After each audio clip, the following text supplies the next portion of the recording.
Halimatu Sadia, hamba yang menyusui, lahir di Makkah tanah suci. Salatullah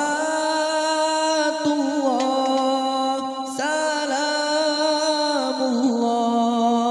ala Taha Rasulillah. Salatullah salamullah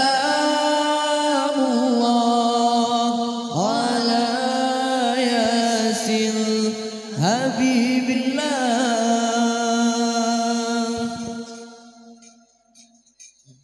Enam bulan dalam kandungan Nabi tinggal jadi ayahan nanti kai masih doyan nasa dan Nabi kabar dengan dia makan. 6 bulan dalam kandungan Nabi tinggal jadi ayahan nanti kai masih doyan nasa dan Nabi kabar dengan dia makan.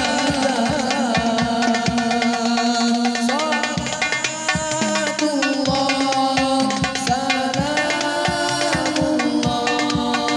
ala Taha Rasulillah. Salatullah salamullah ala Yasin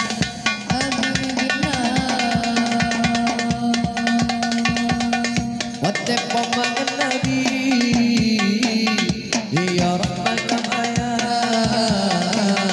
Aminah sakit di abuah ikai di Nabi si tolak doa hanane ayah hanane bunda. Salatullah salamullah ala Taha Rasulillah.